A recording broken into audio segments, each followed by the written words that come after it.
All right, this is called Unsorry, and this is Noah.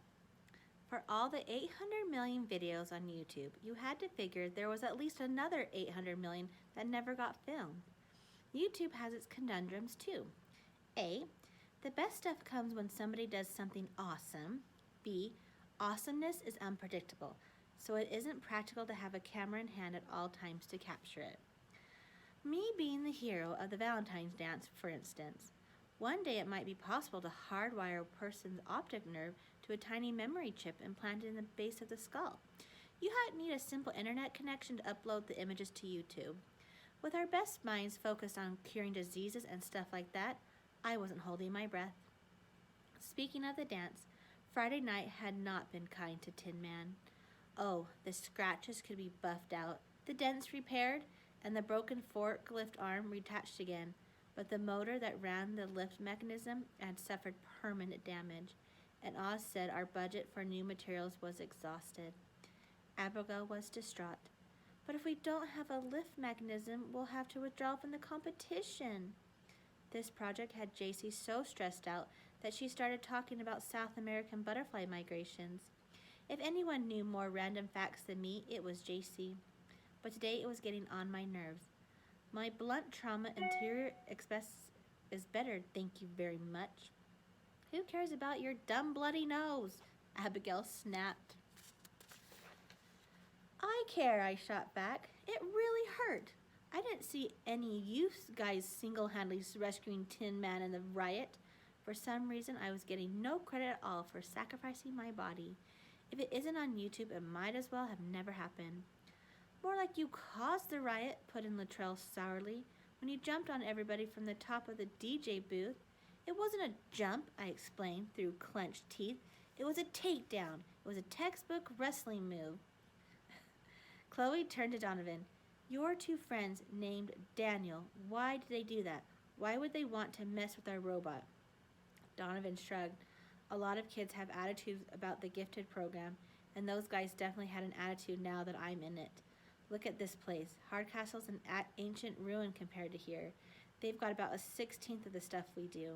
They may call us nerds, but it's pretty cool having your own robot. I didn't agree. A robot wasn't cool. It was just complicated. Like the Lego Star Wars Imperial Snowwalker. Consumer Reports said that not even a genius could put one together. They are wrong. Already assembled 6. In my opinion, having a robot was a lot less interesting than having a riot. Riots were unforeseeable and chaotic, very YouTube-like. Oz tried everything to get money for a new motor. He requested funds from the athletic budget, but he couldn't convince them that Tin Man was more important than badminton. He even took apart his own lawnmower in hope that the engine would be the right size. It wasn't, and now the lawnmower won't go back together again. The trail had to go out to his house to fix it. Couldn't we raise the money? Chloe pleaded. Selling candy bars or something? We can't drop out. Og shrugged unhappily. There's simply not enough time to set up something like that. The robotics meet is in 3 weeks. Donovan was even quieter than usual during the entire class. Tin Man's outer shell was completely covered with graphics by now, so there was nothing for him to do but drive. And with the lift system inoperable, there was no sense driving the robot anywhere. Finally, when the period was over, he gathered us in the hall. I think I found us a spare motor. Abigail began jumping up and down. What? Where? In the custodial office, he explained. It runs one of the floor polishers. You'd know better than me, but I'm pretty sure it'd fit Tin Man. How did you reach that conclusion? I inquired. Did you measure the unit itself, or are you thinking of the size and location of the key components and connections? I guessed, he admitted a little sheepishly. We stared at him in amazement. After all, we were the ones who created Tin Man, not Donovan. It had taken design, programming, electronics, hydraulics, pneumatics, and mechanical engineering. No guessing. Donovan explained, there are 2 ways it can go. It can either fit or not fit. A probability analysis? I mused. He shrugged. I can't say for sure it'll work, but I guarantee that if we don't at least try, that bucket of bolts will have no lift motor. What have we got to lose? Chloe had a practical question. And the custodians are letting us have it? They're always so crabby. Donovan grinned. They're really great guys. He insisted that we had to pick the engine up immediately, even before going to the cafeteria to eat. We'd all learned to trust Donovan, so for one reason or another. So we went along with it. But when we arrived at the custodial office, it was deserted. Where is everybody? I asked. At lunch, Donovan replied. But where's the motor? Abigail persisted. It's in the floor polisher, Donovan explained, producing a screwdriver. Where else? It was all beginning to make sense. The custodians weren't giving us anything. We were taking. Abigail was furious. We can't steal their motor. It's not their motor, Donovan lectured. It's the school's motor. It's also the school's robot. I've seen things like this on YouTube, but never could have imagined being part of it in real life. It took Latrell several tense minutes to dismantle the polisher and remove the engine. Put the cover back on, Donovan instructed. We don't want them to see it's missing. Abigail was practically hysterical. Don't you think they're going to notice when they try to polish the floor? I was lookout. It was my job to give the code word if one of the custodians coming. Pythagoras, I hissed. Donovan yanked the screwdriver out of Latrell's hand and tossed it, kicking the floor. Hold on, I feel like I missed a page. I did. Go back. Sorry. He gathered us in the hall. I think I found... Oh, no, that's not right.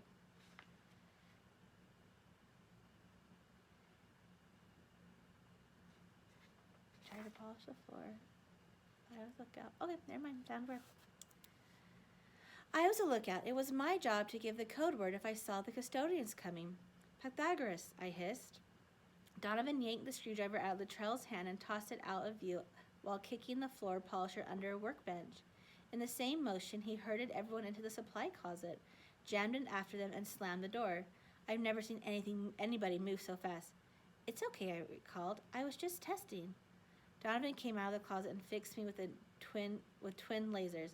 Do that again, and I'll be watching your funeral on YouTube. I admire Donovan, but he scared me sometimes. Sneaking back to the robotics lab was our prize with the most exciting experience I could remember. Even better than my big takedown at the dance. I knew a lot about effects of adrenaline on the human body, but that was different. Than actually feeling my heart pounding against my rib cage. Fear mixed with exhilaration plus the notion that at any second we could get caught. It was almost as if I had really been alive until Donovan showed up at the academy. Oz was ecstatic. Where did you guys get this? It didn't bother him at all that nobody answered. The polishing motor was a little bigger than the broken one. We had to reconfigure it to run on battery power, Oz devised, and the extra weight might slow us down a little. But we'll have a lot more juice, Donovan put in. We don't need more juice, Abigail pointed out. The task is to pick up inflatable rings that weigh practically nothing. Oz had a different opinion. We had a real problem, and we found a way to solve it. That's the robotics program is all about. The next day, the floor looked a little dull and neglected, but Tin Man was back online. The rumor started that Kevin Amarni, who dropped the bomb in the cafeteria. I overheard Oz telling Mr. Del Rio that they're going to retest Donovan for the academy. Chloe choked on a celery stalk. What? Why? You're kidding, right? Abigail said flatly. It's obvious to everyone he isn't gifted. They gave him a few weeks to prove himself, and he didn't. He's proved himself a million different ways, Chloe argued. Because he stole a motor, she retorted. Maybe, I said defiantly. If you give the robotics team a motor, we can do anything with it. But if you ask us to get a motor, we're all dead in the water. And what about human growth and development, Chloe demanded. It doesn't matter, Abigail insisted. They just can't keep on letting him flunk.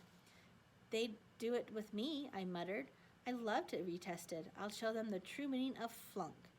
Abigail stared me down. Come on, you can't seriously be saying that you don't see any difference between Donovan's situation and your personal weirdness. Your IQ is higher than his by at least a whole person. We need him, I insisted. He's more important than all of us. Any of us. Please, one of us couldn't learn how to work a controller or download stupid pictures to put him on him. We could do it, I gritted, but we'd do it wrong. It was impossible to explain what I meant. Don was a human version of YouTube. Click on him and you might get Einstein eating a banana, or heist motor, or robot driver, or human growth and development credit. It was like rolling a die with an infinite number of sides. Chloe looked thoughtful. Maybe he'll pass the retest. There was an awkward silence as the idea went down like a lead balloon. He's working really hard, she argued. You know, for him. Exactly, Abigail was triumphant. His grades are awful. He might be trying, but what does that mean? That this is the best he can do? You don't have to look so happy about it, I told her. What about his science project? Luttrell suggested. He's burning the midnight oil on that. Right, Abigail agreed sarcastically. Googling dog facts and taking pictures of the family pet. Kevin had a suggestion. We could ask Oz to delay the test, at least until after human growth and development, and by then the robotics meet will be done too.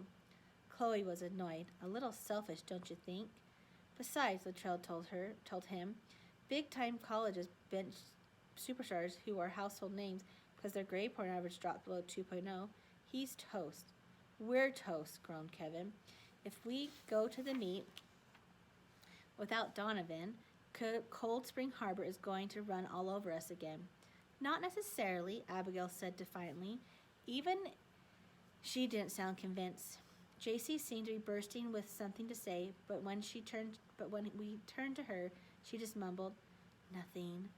I was thinking about those subatomic particles that travel faster than light.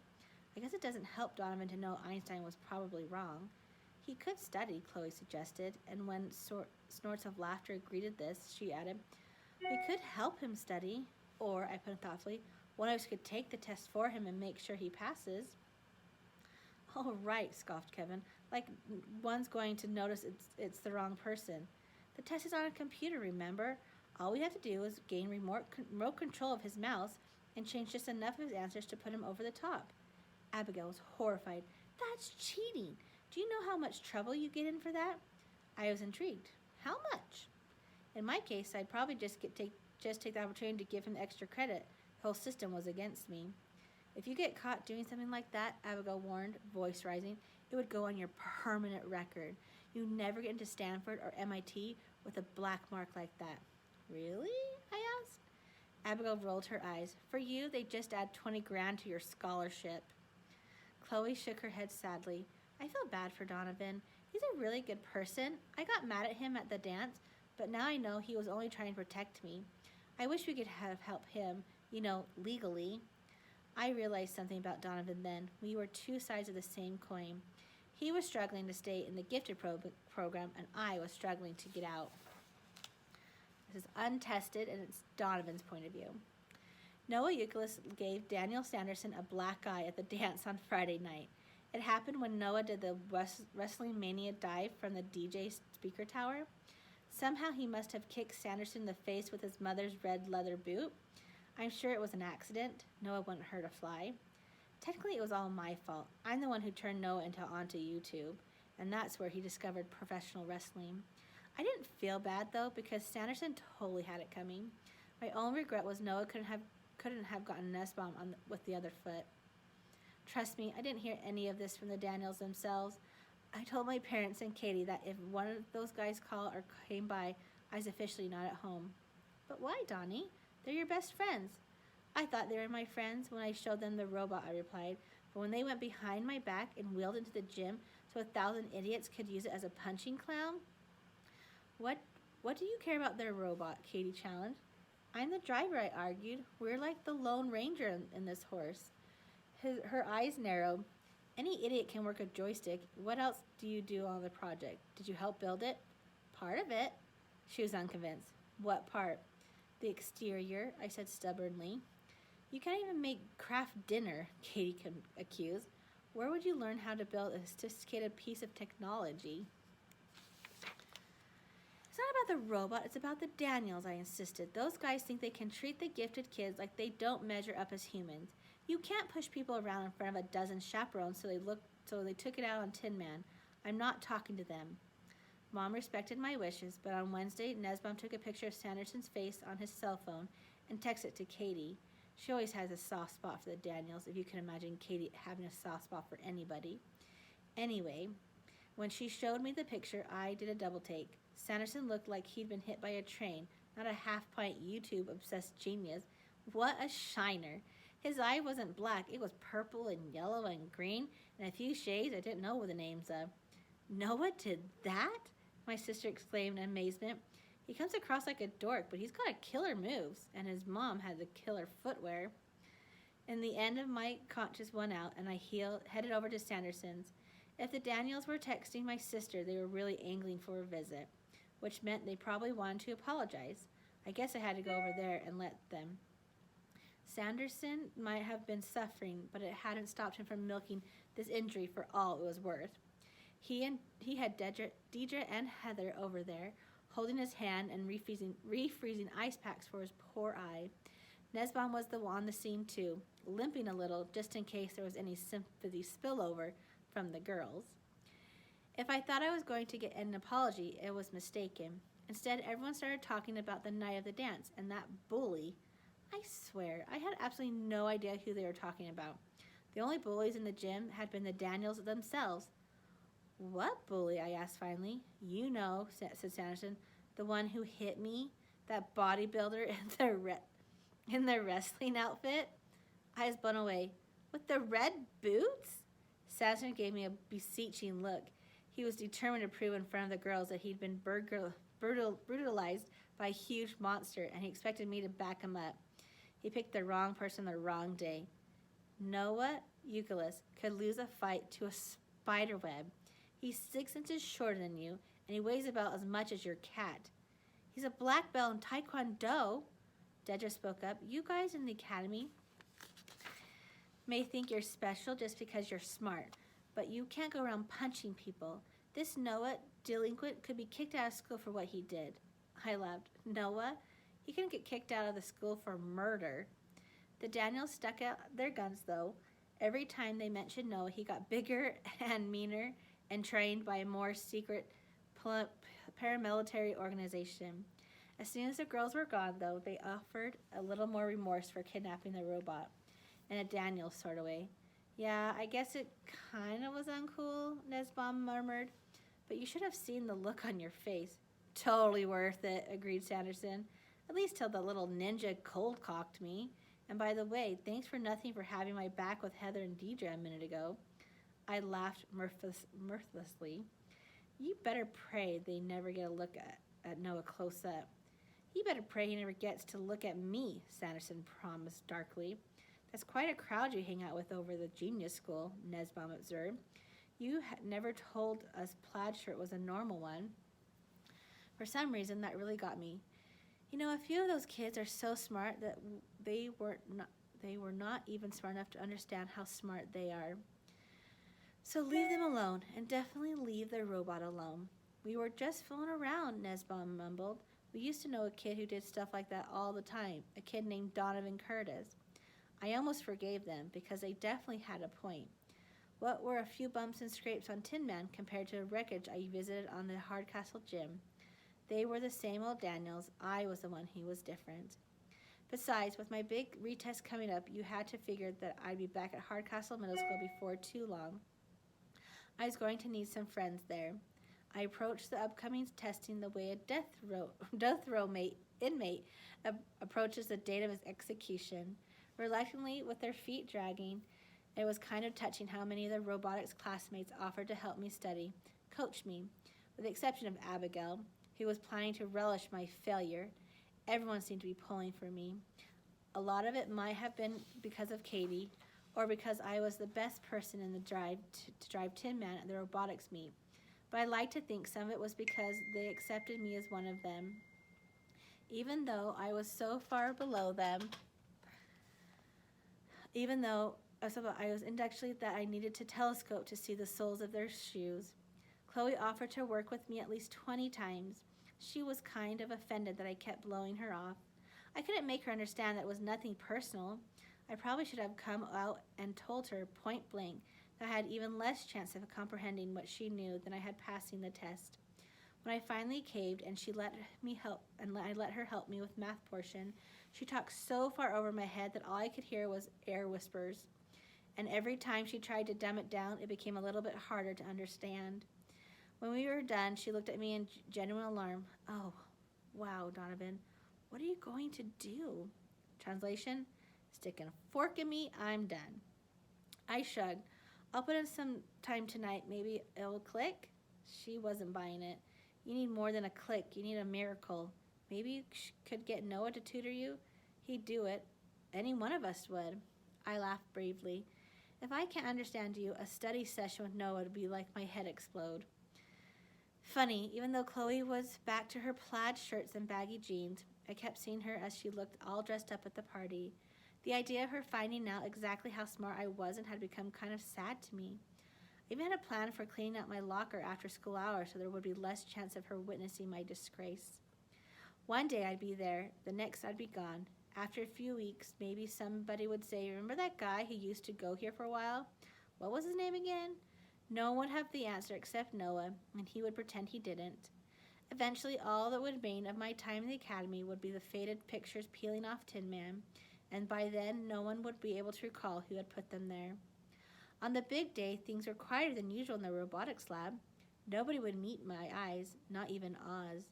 As my homeroom teacher and faculty advisor, it had been him who recommended me for retesting. He probably felt like an axe murderer this morning. Even Tin Man seemed a little slumped over and depressed, although that might have been the extra weight of the floor polisher motor. I had one last card to play. I marched up to Oz and placed a thick folder on the teacher's desk. He regarded me questioningly, and I pointed to the title, Chow Chow, a Special Breed. Below it was a large photograph of Beatrice, flaked out on her side, looking about 90% comatose. To my long list of regrets, I should add the fact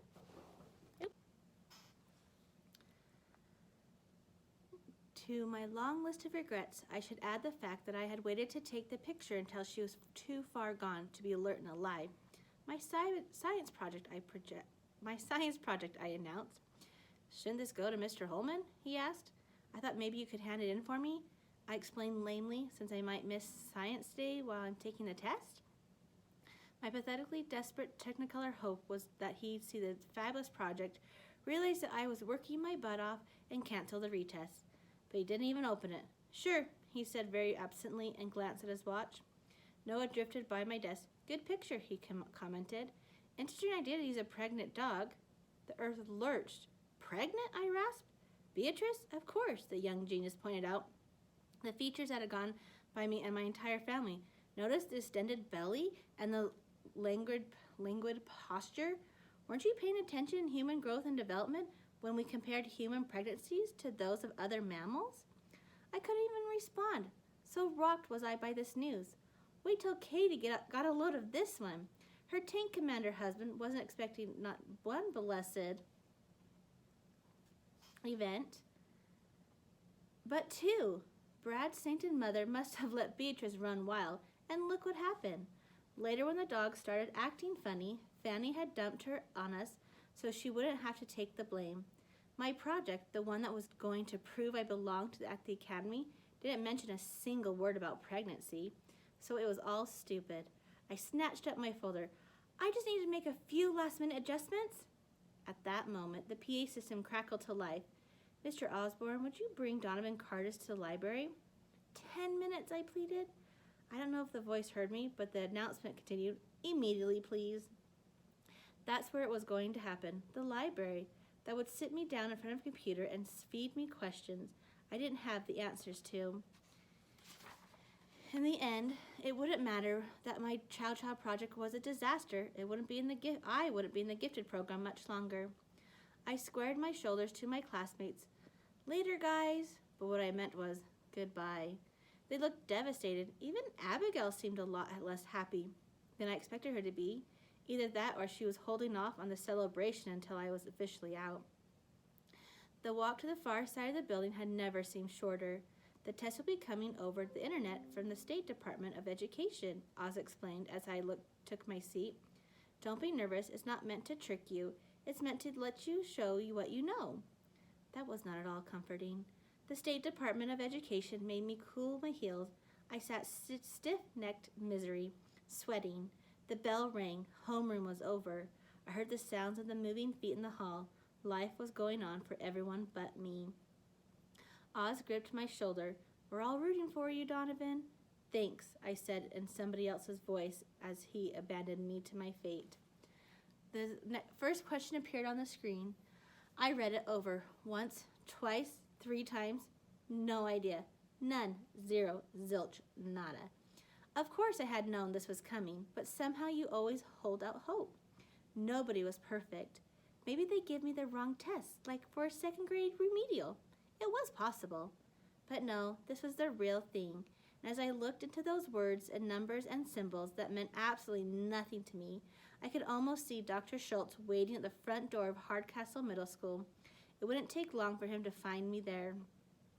I felt the icy water that had surrounded James Donovan in 1912 and the suction of the sinking Titanic pulling him under. James had resisted, but I didn't have the strength. I was going down. There was one final chance. The test was multiple choice. I had 1 in 5 shot of being right. It wasn't much, but at least it was something. I took hold of the mouse to make my first fatal selection, and then something strange happened. As I moved the pointer toward box B, the small arrow changed direction and traveled on its own to check box C. I stared, thunderstruck. Was there a problem with the computer? Just my luck. On top of all things that were stacked up against me, I was taking the test at a broken workstation. Although, come to think of it, it was just capable of getting the wrong answer of my own without any help from my malfunction.